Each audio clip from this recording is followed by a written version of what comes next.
এই যে দেখেন, এই যে রাজধানী ঢাকা শহরের মতো একটা ব্যস্ততম জায়গা, এই যে সূর্য কোথায় দেখা যায়, কিন্তু আমরা এই জায়গাটিতে এসে ওই যে সূর্য ডুবু হচ্ছে, সূর্যাস্ত হচ্ছে, সূর্যাস্ত যাচ্ছে, কি সুন্দর একটা দৃশ্য। এই জায়গাটিতে এরকম খোলামেলা জায়গা থাকলে সকল প্রকৃতির যে সকল সুযোগ সুবিধাগুলো আছে আমরা সকলে উপভোগ করতে পারবো। একমাত্র এই খোলামেলার থাকার কারণেই এই যে দেখেন আমাদের যে প্রকৃতির যে নিয়ামত সূর্য এবং সুন্দর একটি দৃশ্য, যে দৃশ্য দেখার জন্য মানুষ কক্সবাজারে যায়।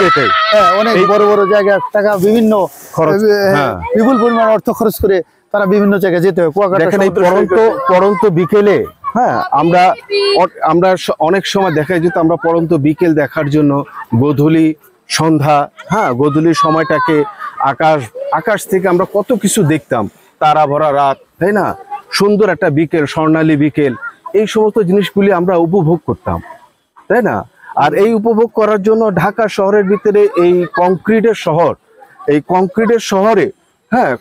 শহরে আমরা সেগুলি কিন্তু এখন আর পাচ্ছি না। খোলা জায়গাও নেই যে একটুখানি মুক্ত পরিবেশে আমরা একটু নিব। আরেকটা জিনিস রনি ভাই খেয়াল করছেন যে এখানে কিন্তু সবুজও আছে, সবুজের যে সমারোহ, সবুজের যে সবুজায়ন যে ইয়েটা, আমরা যে হাঁটতেছি এই সাইডটা দেখেন কচুরিপানা, এটাও একটা প্রাচীন ঐতিহ্য। আমরা পুকুরে কচুরিপানা সরাই দিয়া এই সরাই দিয়া এখানে মাছ ধরতাম।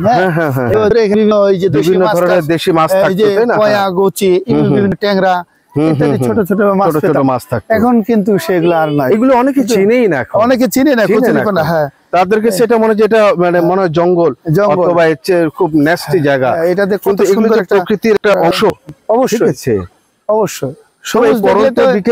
পরন্ত বিকেলের এই স্নিগ্ধ আলো, ঠিক আছে, এটা অ্যাকচুয়ালি সবার মনকেই ভরে দেয়। যেই দৃশ্য দেখার জন্য মানুষ দূর দূরান্ত থেকে চলে আসতেছে, তাই না। এই যে আসে অনেকে মানুষ বসছে এখানে, চলে আসতেছে, করতেছে।